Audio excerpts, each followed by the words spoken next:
Good morning P1. I hope that you are all well and that you are keeping safe at home. Miss Brown and I miss you so much. We miss all our chats and our laughs that we have in P1. But we wanted to maybe send out a few videos to you so that you can see our faces and that we can have some fun together.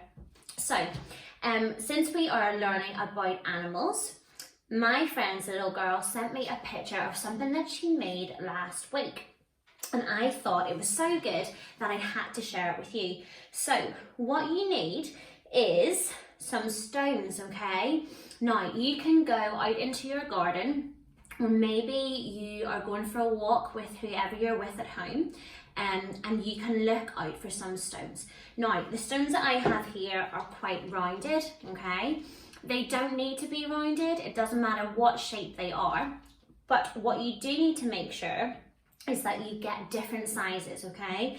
You're gonna need one that's quite big, okay? And then you're gonna need them to get smaller and smaller and smaller and smaller, all right? And what you're gonna do is you are going to line them up in order of size, okay? So from the biggest right down to the smallest, okay? And what we're going to make is a caterpillar, all right? And you will remember learning about the very hungry caterpillar when we were doing the fruit topic, okay? So I thought because it's animals, we could revisit it, and it's something fun and easy to do at home, especially when the weather isn't looking too good outside, okay? So you're going to need some paint. Now you can use whatever colours you want. I looked at the colours of the hungry caterpillar, and he's got some lovely greens and yellows in his body, and his little head is like a reddy pink colour. So I'm going to put some green out, okay, and then I'm going to get like a reddy pink colour, which is quite nice. And I'm also, I think I've already put some yellow out, okay, and whatever paintbrush you have is fine. Okay, so you're going to take one of your stones. I want you to get some of your paint, and I want you just to start painting the stone. Now, I was adding in a little bit of yellow, okay, just to give it some extra tone, okay. You could do a rainbow colour caterpillar. You could do a pattern, okay, blue, green, pink, yellow, pink, yellow. You can do whatever you want with whatever paints you have at home, okay? Now, I found that it started to kind of sink in, okay, to the stone once it was drying. So you need to do a couple of coats, okay? Now you'll probably see over here, okay, that I've made one, okay, earlier to show you, all right, but I'll just show you. I'm just not taking much care, just having some fun. Okay, I'm blending in the colours. You can even put a little bit of red in there if you want. Okay, whatever you fancy. All right. Now, once you've painted the stones, I want you to make sure that you leave the biggest stone for the caterpillar's head, okay? So the rest of the stones you can do in a pattern, you can do in a rainbow colour, and you can use greens, blues, whatever you want. You can mix the colours, but I want you to leave the biggest stone for the head. So I'm going to move this out of the way. I'm going to show you what I've been up to today, okay? So I went on a walk with my dog Harley, and we picked up some of these pebbles, okay, and I found some that were quite big, and I found even a little tiny one for the tail, okay. So I have painted the yellow and green that you just saw me doing on the other one, and this was 2 coats, okay, and you can see that it's worked quite well, it's taken quite well. I think that's enough, all right, and I've got them in an order of size. Now, for the head, I've used a reddy pinky colour. Again, you can use whatever you want. And I discovered when I started this, I started with the eyes first, but I made them yellow, like in the Hungry Caterpillar book, and it wasn't really coming up so well. So I'm going to get some more yellow. And I might have to do a couple of coats for the eyes, okay? So in the Hungry Caterpillar book, he has yellow around the edges of his eyes and green in the middle. So you're going to need to make 2 circles, okay, for his eyes. And you can lean your finger on the rock, okay, if it helps, or you can steady your hand, or you can put it down, okay, and you can put your fingers on the rock and you can steady your hand and you can try and make a nice circle shape. Now, you can ask whoever you have at home with you for some help. Now, this, you can see it, okay, but I think I'm going to let that dry and then do another coat, okay. In the meantime, I might do a little bit of the green in the middle just so that it kind of dries at the same time, and then I can do another coat on the inside as well. Now you can use black and white for the eyes, okay, or you can do some other funky colours. Okay, so there's my eyes. I'm going to leave that to dry before I do another coat.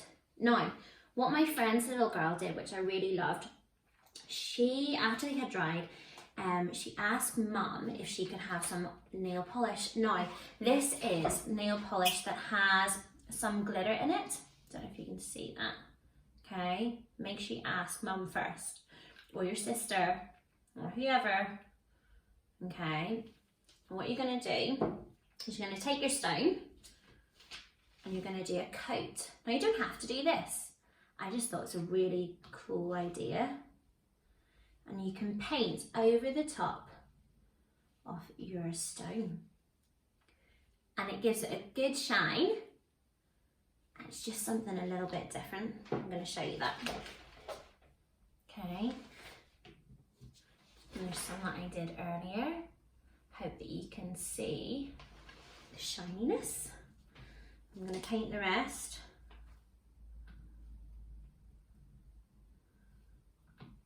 Okay, and again, this is a nail polish that is quite clear and it's just got the glitter bits through it, but you could try whatever nail polish you have at home, experiment, have a go. If it doesn't work, it doesn't matter, you can get another stone and you can repaint it. Just going to do this wee one for you.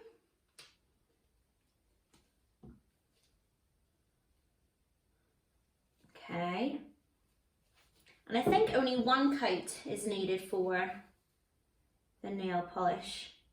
Depends what you have. You see how you get on at home.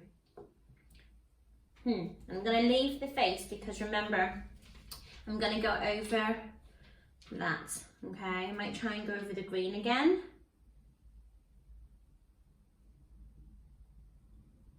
For the eyes.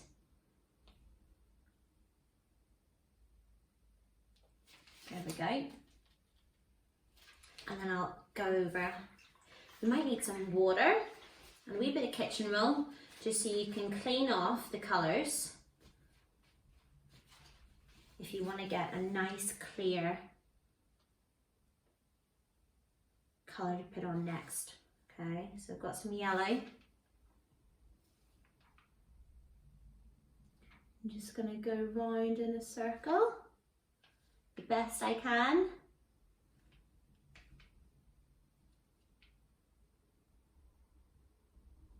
Okay.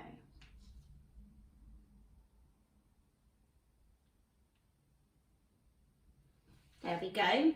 And the last thing it needs is a big smile. So I think I'm gonna go for blue. Something a bit fun. Something that hopefully you will see over the top. Ooh, off the red. And I'm gonna get another paintbrush. Something a little bit thicker.